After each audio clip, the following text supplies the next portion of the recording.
Hello, my dear psychology enthusiasts. I am Tanya and I welcome you all to my channel Psychit by Tanya. In the last session, we started with chapter number 5, Therapeutic Approaches, जिसमें हमने काफ़ी सारी चीज़ें पढ़ी थी. We read about the goals of psychotherapy. We read what is therapeutic alliance. हमने पढ़ा था कि कौन कौन सी various types of therapies हमारे पास available है and why is clinical formulation important before starting a treatment, right? And in today's session, we are going to start with behavior therapy and we'll be covering till the cognitive therapy today. So without any further delay, let's begin.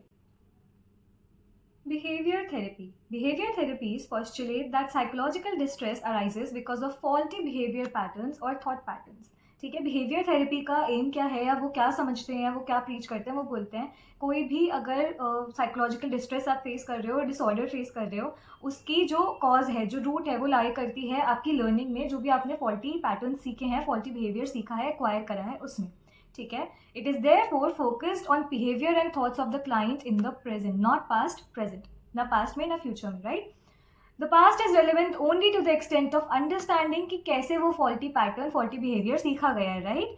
The past is not activated और relived, only the faulty patterns are corrected in the present. आप समझते हो कि क्या चीज़ सीखी गई थी जिसकी वजह से ये चीज़ देखने को मिल रही है, and then what you do is just correct it in the present, right. The clinical application of learning theory principles constitute behaviour therapy.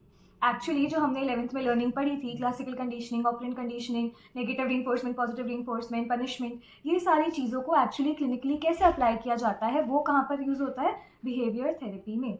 Behaviour therapy consist of a large set of specific techniques and interventions, और ये एक unified theory नहीं है which is applied irrespective of clinical diagnosis. आपको पहले उसको समझना पड़ेगा कि एक्चुअली इस चीज़ की रिक्वायरमेंट है या नहीं है. The symptoms of the client and the clinical diagnosis are the guiding factors in the selection of specific techniques और इंटरवेंशंस टू बी अप्लाइड. कौन सी आपको नेगेटिव रीइंफोर्समेंट की ज़रूरत है या पॉजिटिव रीइंफोर्समेंट की ज़रूरत है या नेगेटिव पनिशमेंट की ज़रूरत है, किस चीज़ की ज़रूरत है, एक्चुअली कौन सी टेक्निक यूज़ करी जानी चाहिए, एवर्जन थेरेपी यूज़ करी जानी चाहिए या सिस्टमैटिक डिसेंसिटाइजेशन ज़रूरी है. तो वो सारी चीज़ें हमें एक प्रॉपर क्लिनिकल डायग्नोसिस के बाद और एक जो भी पेशेंट है उसके सिम्टम्स को जज करने के बाद ही पता चलता है. Okay. Treatment of phobias and excessive and crippling fears would require the use of one set of techniques, while that of anger outburst would require another. Of course, same चीज़ थोड़ी ना हर disorder पे, हर distress पे function करेगी. A depressed client would be treated differently from a client who is anxious. The foundation of behavior therapy is on formulating dysfunctional or faulty behaviors, the factors which reinforce and maintain these behaviors, and devising methods by which they can be changed. ठीक है, तो behavior therapy की foundation क्या है, पहले आप समझो कि वो जो dysfunctional चीज़ आप देख रहे हो वो किस चीज़ की वजह से है, उसको समझो, उसको formulate करो कि faulty behavior actually है क्या. ठीक है, फिर वो सारी चीज़ें पता करो जिसकी वजह से वो अकर हो रहा है, कौन सी चीज़ है जिससे वो कॉज होता है, जिससे वो मेंटेन होता है, वो सारी चीज़ें पता करो, and then you need to devise method जिससे उस चीज़ को चेंज किया जा सके, right. Then comes method of treatment. Actually behaviour therapy treat कैसे करती है किसी इंसान को. The client with psychological distress और with physical symptoms which cannot be attributed to physical disease is interviewed with the view of analyzing the behavior patterns. Behavior analysis conduct होता है to find the malfunctioning behavior. Actually कौन सा behavior गलत है, जो गलत acquire हुआ है. ठीक है. The antecedents of faulty learning, antecedents यानी causes of faulty learning, and the factors that maintain or continue the faulty learning. और ऐसी क्या चीज़ है जिसकी वजह से वो चलती जा रही है, वो स्टॉप नहीं हो रही है, right. Malfunctioning behaviors are those which cause distress to the client. Antecedent factors are those causes which predispose the person to indulge in that behavior. कि ये चीज़ हुई, इसकी वजह से ये behavior हुआ, cause and effect, right. Maintaining factors are those factors which lead to the persistence of faulty behavior. अब ये चीज़ cause और effect हो गया, एक बार होके end हो जाना चाहिए, but what is that जो बार बार उसको होने के लिए एक तरह से provoke कर रहा है, right. An example would be a young person who has acquired the malfunctioning behavior of smoking and seeks help to get rid of smoking.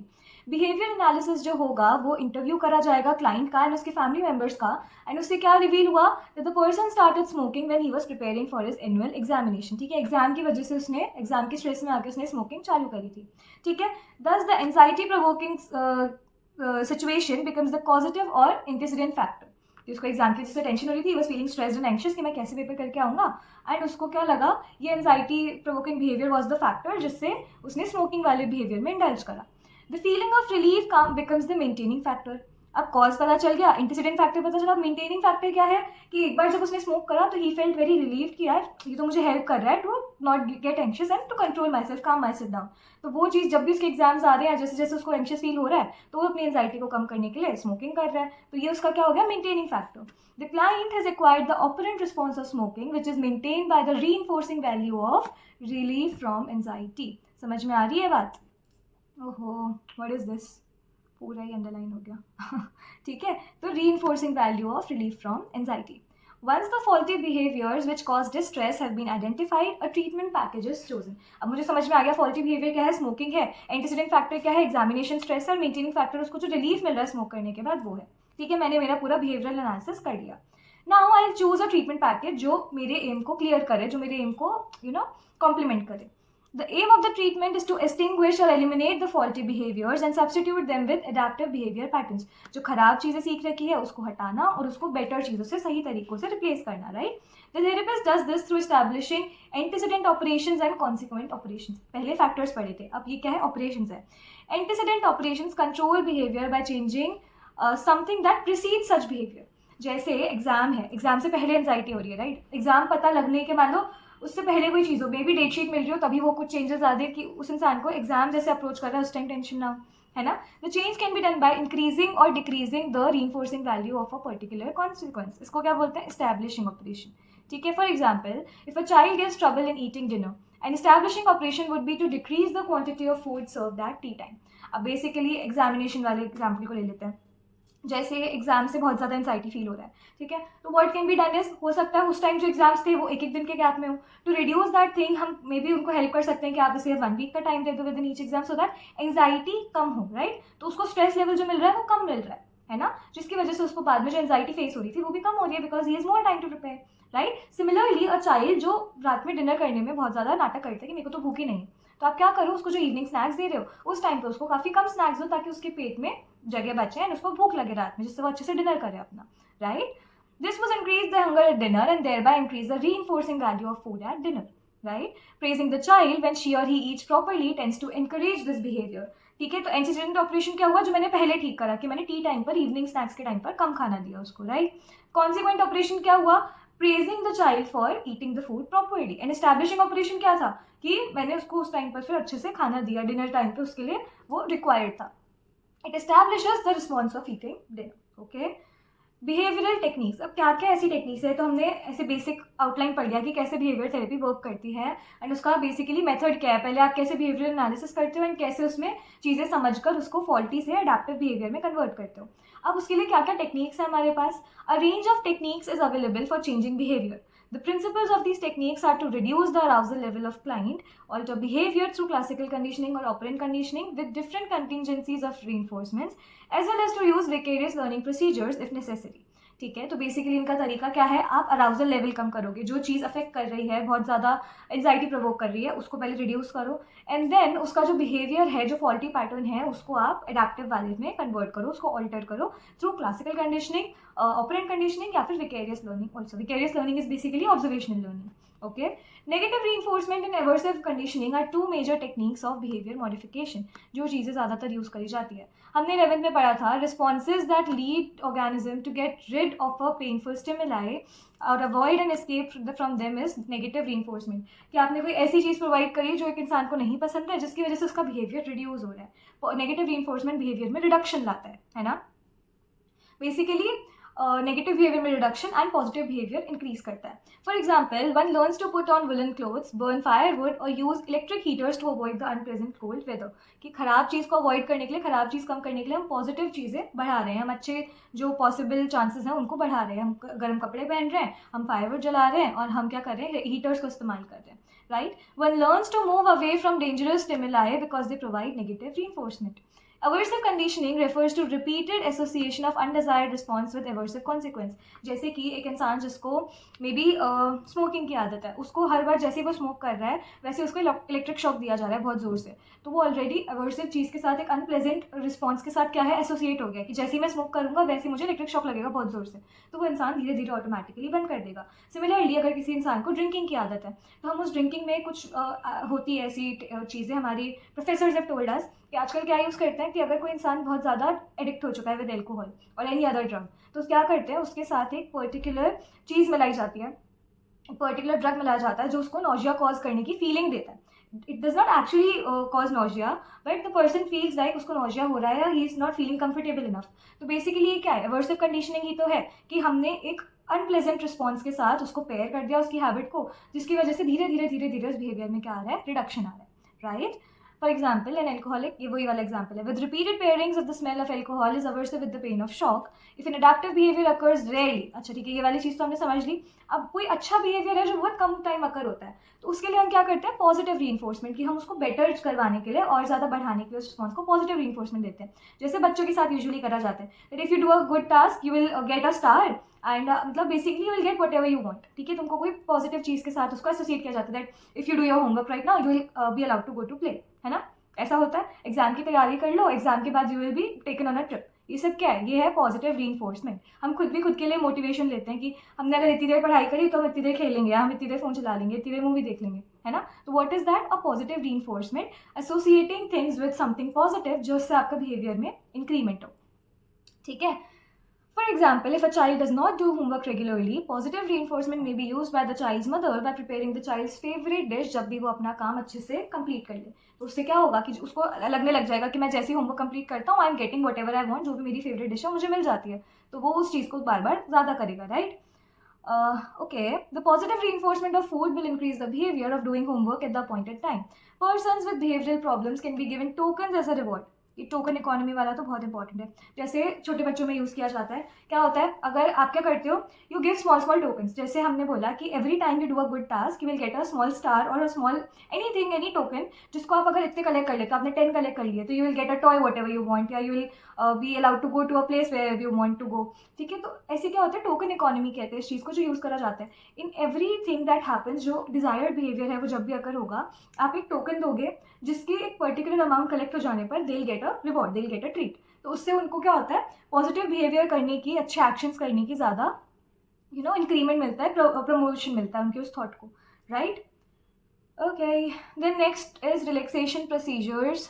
अच्छा ये पढ़ लेते हैं एक बार पहले, उसके बाद आगे पढ़ेंगे. Anxiety is a manifestation of psychological distress for which the client seeks treatment. ठीक है, एंजाइटी के लिए एक इंसान आया है for treatment. The behavioral therapist views anxiety as increasing the arousal level of the client, thereby acting as an antecedent factor in causing the faulty behavior. Anxiety हो रही है इसलिए कोई और चीज़ अकर हो रही है, राइट. तो anxiety क्या हो गई, antecedent factor हो गया. The client may smoke to decrease anxiety, may indulge in other activities such as eating, or be unable to concentrate for long hours on her or his study because of anxiety. Therefore, reduction of anxiety would be used to decrease the anxiety level. Reduction of anxiety would decrease the amount of unwanted behaviors of excessive eating and smoking. ठीक है, अगर आप anxiety reduce कर दोगे तो ये जो negative behaviours आ रहे हैं, फॉल्टी बिहेवियर्स आ रहे हैं, वो खुद अपने आप रिड्यूस हो जाएंगे. तो इस चीज़ को करने के लिए क्या यूज़ किया जाता है, रिलैक्सेशन प्रोसीजर्स यूज़ करे जाते हैं. For instance, progressive muscular relaxation and meditation induce a state of relaxation. In progressive वाले में क्या होता है, the client is taught to contract individual muscle groups in order to give the awareness of tenseness in the muscular tension. ठीक है, basically particular muscle को target करते हुए आपको एक तरह से मे बी स्ट्रेचिंग कराई जा रही है, रिलैक्सेशन कराई जा रही है, तो जिससे आपको एक टेंस फील हो रहा है. जैसे मान लो यहाँ पर हो रहा है तो यहाँ पे you will feel that tension, right, जिससे आपकी एंजाइटी यहाँ से थोड़ा हटके you will focus on relieving your muscles. Okay, after the client is learn to tense the muscle group such as forearm. ठीक है, forearm, the client is asked to let go the tension. The client is then told that the tension is what the client at present and that she or he has to get the opposite state. अभी जो आपको tension feel हो रही है आपके muscles में, वो क्या है, आपकी अभी एंजाइटी है, जो एक्चुअल टेंशन अभी आप फील कर रहे हो. You need to let go of it, so just relieve your muscle a little, जिससे आपको आराम मिलेगा. ठीक है, with repeated practice the client learns to relax all the muscles of the body, जिसकी वजह से एट लास्ट उसकी क्या होती है, एंजाइटी लेवल भी बहुत हद तक रिड्यूस हो जाती है. ठीक है, then unwanted behavior can be reduced and unwanted behavior can be increased by differential reinforcement. Positive reinforcement use करा जाता है to increase the positive response, but जब भी कोई नेगेटिव रिस्पॉन्स अगर होता है तो आप टोटल अवॉइडेंस यूज करते हो. जैसे positive reinforcement for the wanted behaviour and negative reinforcement for the unwanted behaviour attempted together may be one such method. ठीक है, अच्छी चीज़ को बढ़ाने के लिए क्या कर रहे हो, पॉजिटिव reinforcement दे रहे हो, और बुरी चीज़ को कम करने के लिए, रिड्यूस करने के लिए, अगेन पॉजिटिव चीज़ पर ज़्यादा फोकस लाने के लिए आप क्या कर रहे हो, नेगेटिव reinforcement यूज़ कर रहे हो. अदर मेथड क्या हो सकता है, पॉजिटिव reinforcement तो कर रहे हो, ठीक है, कोई अच्छी चीज़ हो रही है, वांटेड बिहेवियर हो रहा है, डिजायर्ड बिहेवियर हो रहा है, तो आप पॉजिटिवली reinforce तो कर रहे हो, बट अनवांटेड बिहेवियर अगर होने पे you are totally ignoring it, आप ध्यान ही नहीं दे रहे हो. ठीक है, the latter method is less painful and equally effective, क्योंकि आप कोई नेगेटिव रीइंफोर्समेंट प्रोवाइड नहीं कर रहे हो, राइट? तो उस इंसान को बुरा नहीं फील हो रहा है, कुछ हर्ट नहीं हो रहा है, कोई अनप्लेजेंट स्टिमुलस नहीं है वहाँ पर, है ना? For example, let us consider the case of a girl who sulks and cries when she is not taken to the cinema when she asks. The parent is instructed to take her to the cinema if she does not cry and sulk, but to not take her if she does. तो positive reinforcement क्या हुआ? रो नहीं रही है, सिर्फ पूछा एकदम आराम से तो ले गए, बट जैसे ही रो धोकर पूछा तो ध्यान ही नहीं दिया उस पर कि नहीं मैं तो नहीं ले जा रही, है ना? Further, the parent is instructed to ignore the girl when she cries or sulks. The wanted behavior of politely asking to be taken to the cinema will increase, ठीक है? And unwanted behavior of crying or sulking का वो अपने आप कम हो जाएगा, क्योंकि उसको पता है this is not working, है ना? देन कम सिस्टमैटिक डिसेंसिटाइजेशन, ये बहुत बहुत बहुत इंपॉर्टेंट है, वोल्फ ने डेवलप करा था, ये भी बहुत इंपॉर्टेंट है और इस पर क्वेश्चन आता ही आता है। ये किसके लिए यूज़ होती है? To reduce phobias and excessive fear provoking situations, इस चीज़ को कम करने के लिए, इरेशनल फियर्स को कॉन्कर करने के लिए यूज़ होता है। द क्लाइंट इज इंटरव्यूड, इसका जो प्रोसेस है, जो सीक्वेंस है, बहुत इंपॉर्टेंट है, ये एमसीक्यूज में भी आ जाता है और इन जनरल मतलब बस इंपॉर्टेंट है, इसको अच्छे से कर लेना, ठीक है? The client is interviewed to elicit a fear-provoking situation together with the client. The therapist prepares a hierarchy of least anxiety to highest anxiety वाला, ठीक है? बेसिकली लीस्ट, उसके ऊपर उसके ऊपर उसके ऊपर उसके ऊपर ऐसे करके, तो बॉटम से लीस्ट पे स्टार्ट करते हो आप and then you make it in a hierarchical order कि सबसे ज़्यादा किस चीज़ से एंजाइटी प्रोवोक हो रही है, ठीक है? अब इसमें क्या हुआ, मैं मान लो थेरेपिस्ट हूँ, मेरे पास एक क्लाइंट है जिसको किसी पर्टिकुलर चीज़ का फोबिया, मान लो लिजर्ड्स का फोबिया है, ठीक है? तो आई लास्ट कि कौन सी सिचुएशन में सबसे ज़्यादा आपको डर लगता है, कि सबसे ज़्यादा डर किससे लगेगा, सबसे कम डर किससे लगेगा कि वो बहुत दूर है या दूसरे कमरे में ही है, ठीक है? You will feel less care, ठीक है? उससे ज़्यादा जब आपके खुद के कमरे में, उससे भी ज़्यादा जब एकदम आपके सर पे आ गई है, उससे भी ज़्यादा कि एकदम बस आपके बगल में ही है, ठीक है? ऐसे करके एक आप एंजाइटी प्रोवोकिंग सिचुएशन की क्या बनाओगे? हायरार्की बनाओगे, है ना? और फिर the therapist relaxes the client and asks the client to think about the least provoking situation. सबसे पहला जो बेसिक है कि कहाँ पर यूज़ कर रहे हो आप, ओहो, लीस्ट प्रोवोकिंग सिचुएशन है उसमें यूज़ कर रहे हो, ठीक है? अब इसमें क्या हो रहा है कि मैंने बोला कि अभी आप इमेजिन करो कि दूसरे कमरे में लिजर्ड है, तो उसको एंजाइटी तो प्रोवोक होगी बट थोड़ा कम होगी, ठीक है? मैं उसको सिखाऊंगी कि अब इसको ऐसे रिलैक्सेशन प्रोसीजर यूज़ करके and reduce your anxiety level, you can control it, it's not harming you, it's not doing anything to you. The client is asked to stop thinking of the fearful situation if a slightest tension is felt, ठीक है? जैसे उसको anxiety provoke होना शुरू होगी, हम उसको बोलेंगे कि छोड़ दो, मत सोचो उस सिचुएशन के बारे में। फिर धीरे धीरे वो जो क्लाइंट है वो सीखता है to imagine more anxiety provoking situation and उसको अपने आप थॉट को अवॉइड करके कंट्रोल कैसे करना है।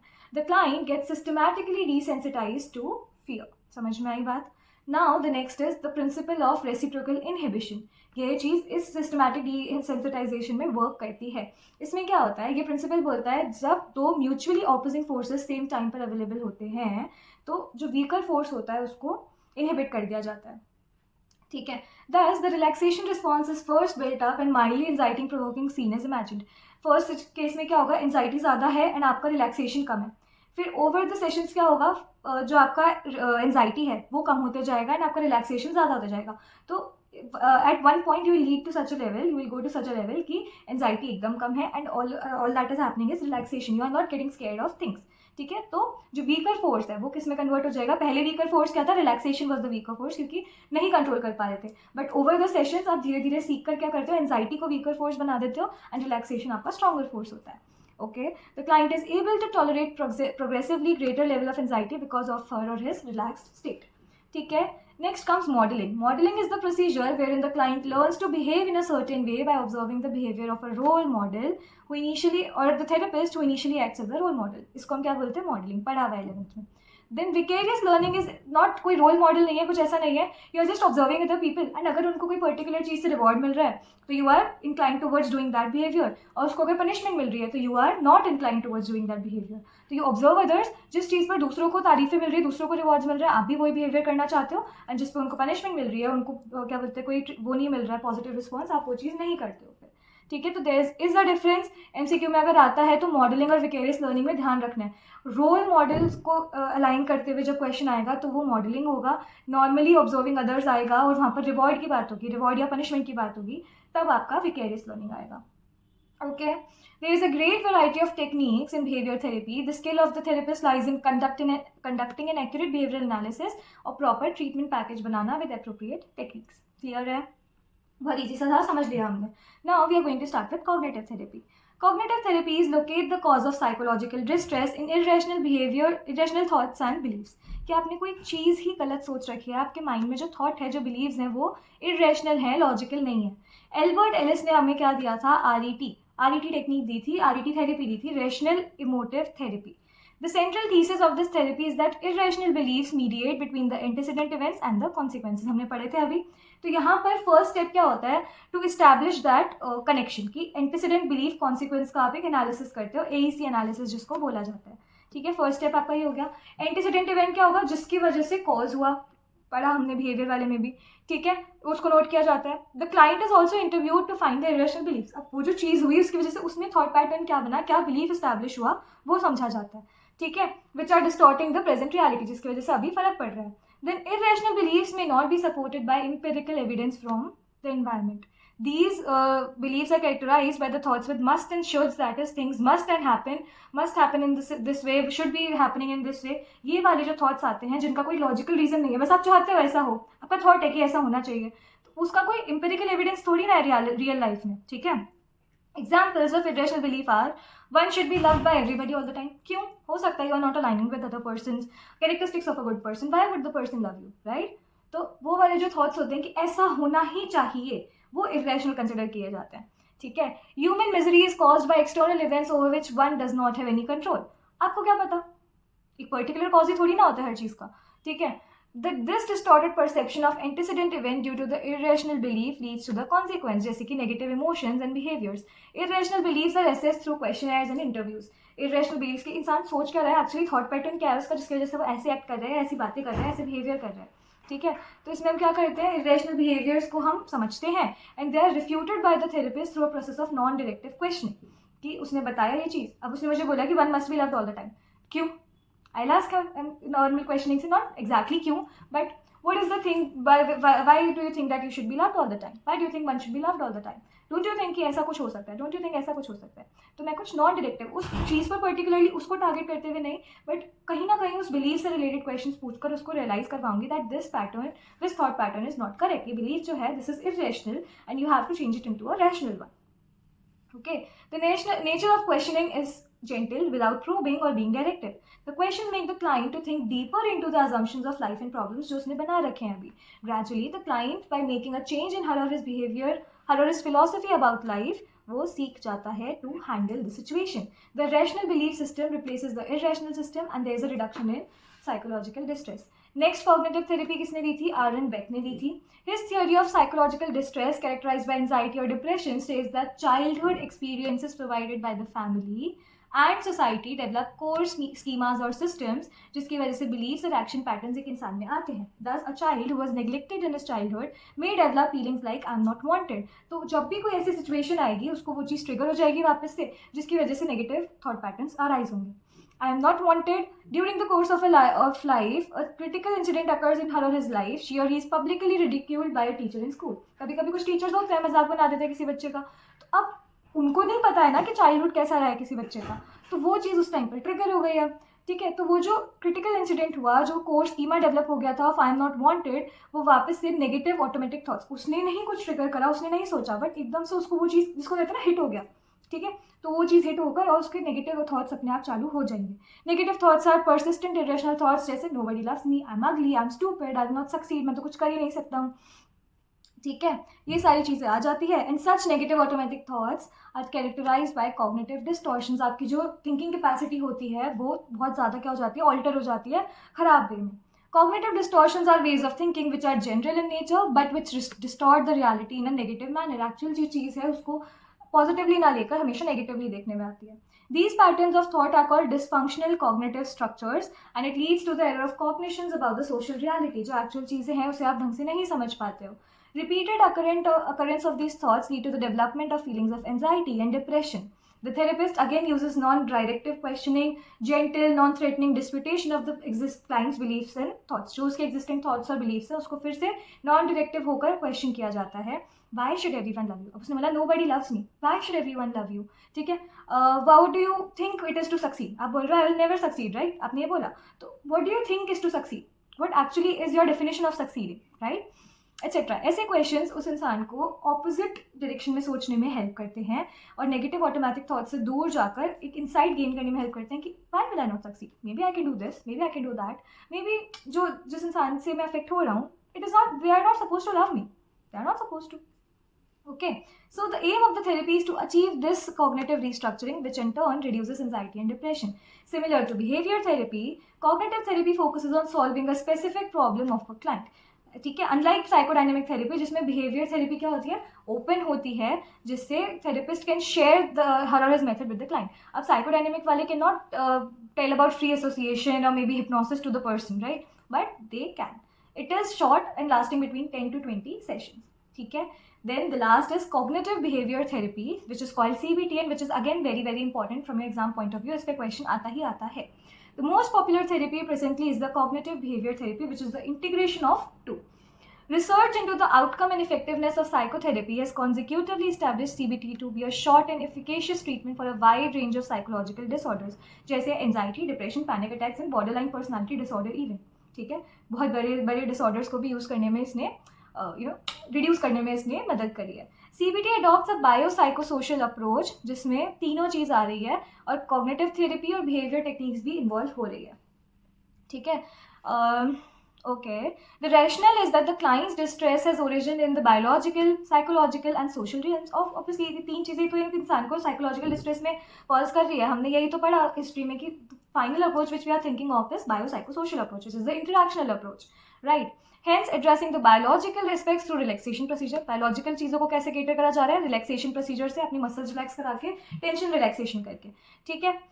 The psychological ones through behaviour therapy, जो भी माइंड में प्रॉब्लम है, माइंड में नहीं बेसिकली जो भी आपके बिहेवियर पैटर्न में फर्क है. ठीक है. साइकोलॉजी इज अबाउट बिहेवियर, तो बिहेवियरल पैटर्न्स में जो फॉल्टी थिंग्स है, फॉल्टी लर्निंग है, उसको बिहेवियर थेरेपी केटर करती है. And the cognitive therapy techniques and the social ones with environmental manipulations. ठीक है. इससे CBT एक कॉम्प्रिहेंसिव टेक्निक हो जाती है. ठीक है. कैसे, बायोलॉजिकल को आप रिलैक्सेशन से केटर कर रहे हो, जो कॉग्निटिव और बिहेवियर है उसको आप अपने जो भी थॉट्स हैं, जो माइंड में प्रॉब्लम्स है, जो साइकोलॉजिकल डिस्ट्रेसेस है, माइंड और बिहेवियर में प्रॉब्लम है, उसके लिए यूज़ कर रहे हो. एंड एनवायरमेंटल मैनिपुलेशन, जो सोशल दिक्कतें हैं उनको एनवायरमेंट में चेंजेस लाकर आप केटर कर रहे हो. तो CBT इसकी वजह से एक कॉम्प्रिहेंसिव टेक्निक बन जाती है जो ईजिली यूज़ हो सकती है एंड बहुत सारी डिसऑर्डर्स के लिए, डिस्ट्रेसेस के लिए एप्लीकेबल होती है. ठीक है. And it has proven efficacy. It has actually help in reduction of distress. Okay, so this was it for today's session and next session में हम स्टार्ट करेंगे with humanistic existential therapy. I hope all the things we discuss, both the therapies that we discussed are clear to you. बहुत important है दोनों exam point of view से. इस chapter में majorly question इसी पार्ट से आता है. ठीक है. सो अच्छे से कवर करना, make notes of the various techniques that we have now read. इन सब चीज़ों को अच्छे से कवर करो and I will see you in my next videos. Till then take care and bye bye.